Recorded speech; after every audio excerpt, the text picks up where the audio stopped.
Welcome back to Medicine Health with Dr. Paul Anderson in our series on why won't my chronic infections resolve. We're doing a lot of different vignettes into different reasons for that. So we have different videos, and this one is about the topic of toxicity and the effect of toxicity on your immune system, also on the ability of certain types of therapies to actually work, and then the effect of toxicity on your overall health, your vitality, and the ability of your system to provide enough so your immune system gets what it needs.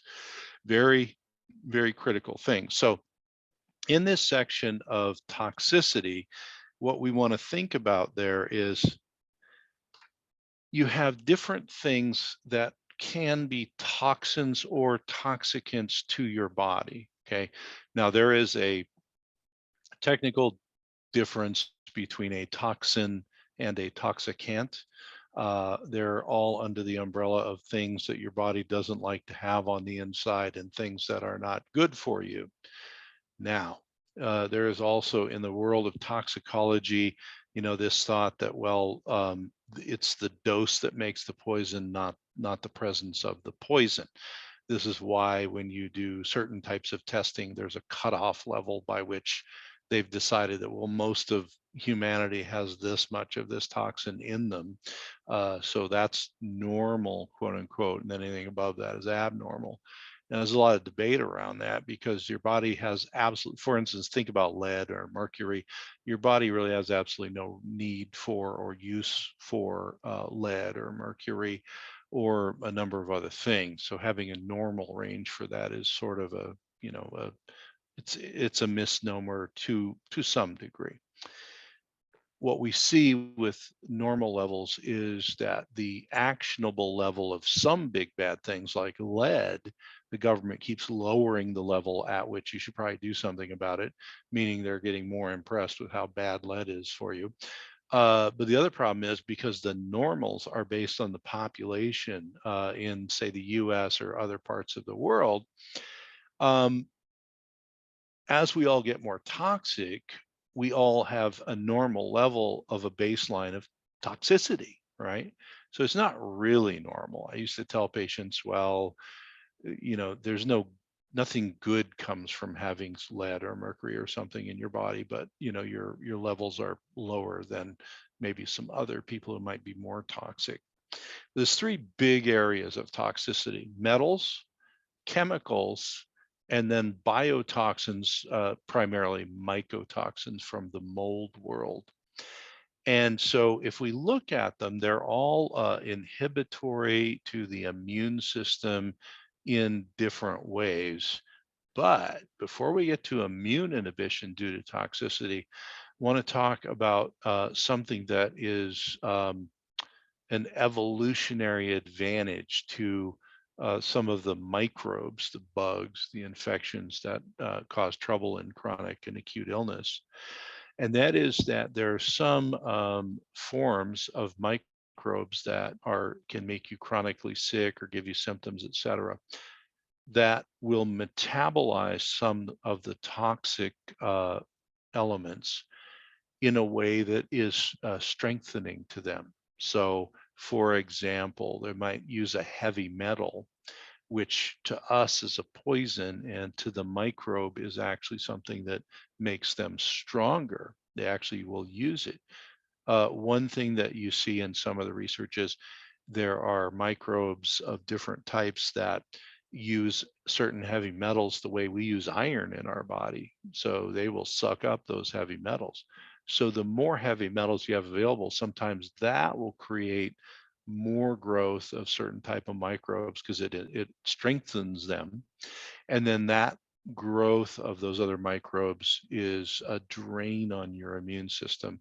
So that's sort of an indirect way. There's also, if you look at it, some evidence that would show potentially chemical metabolism by certain microbes. Again, sort of makes the microbe better and you worse. So that can happen too. But when we think about toxins, Probably the easiest type of toxin to identify that's probably the worst for you if you have chronic infections going on are going to be the biotoxin family like mycotoxins. So MYCO, mycotoxins are going to be toxins created by mold. Okay, so the study of mycology is study of fungi.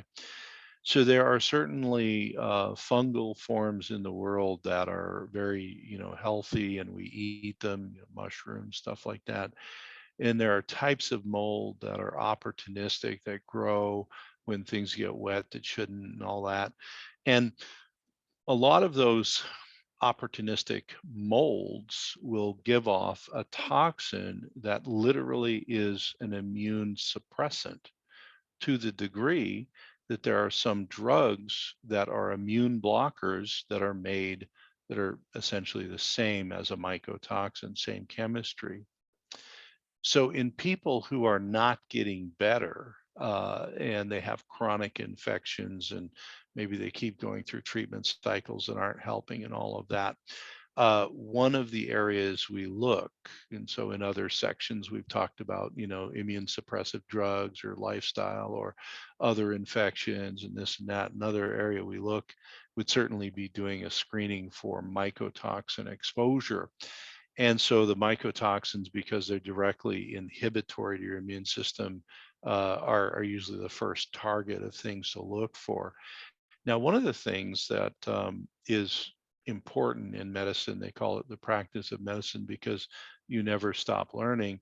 Number one, it used to be a lot harder to test for mycotoxins. Number two, almost nobody thought mycotoxins were that bad unless you had a real high exposure. And then number three, owing to it was hard to or impossible to test for mycotoxins.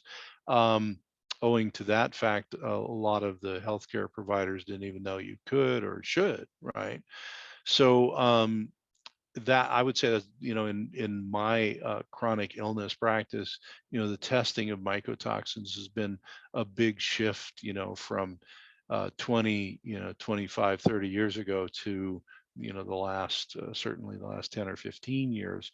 But some of it's technological, like you couldn't do it very well or at all before.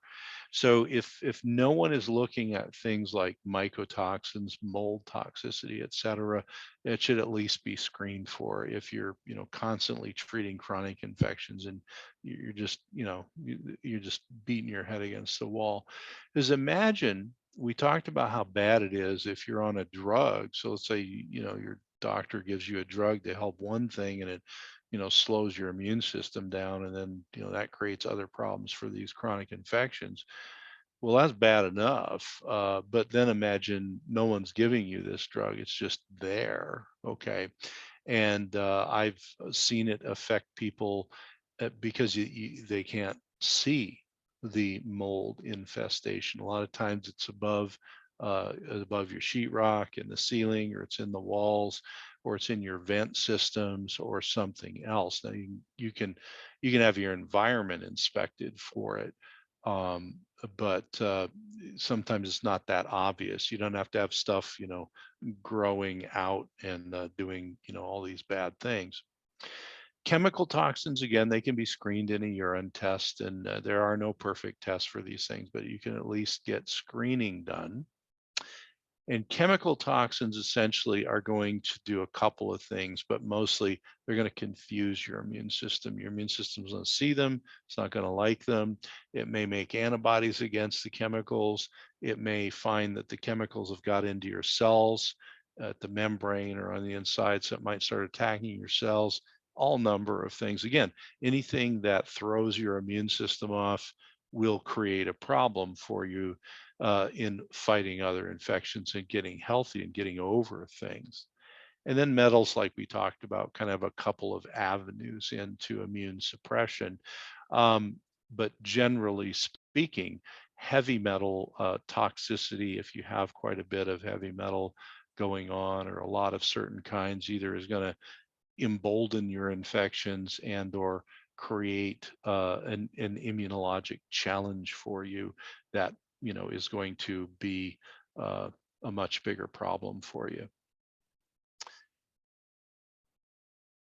So it looks like we need to get off of the radio here for just a moment. So we'll wrap up by saying one of the many reasons that we look at chronic infection treatments not working is, have we turned over enough stones of underlying causes, toxicity, either mold toxins, biotoxin, mycotoxins, chemical toxins we'd be exposed to from the air or food or water, any other way, or metal toxins, again, that we're often exposed to through the air, food, water, or maybe other areas. I'm Dr. Paul Anderson, and we will be back shortly.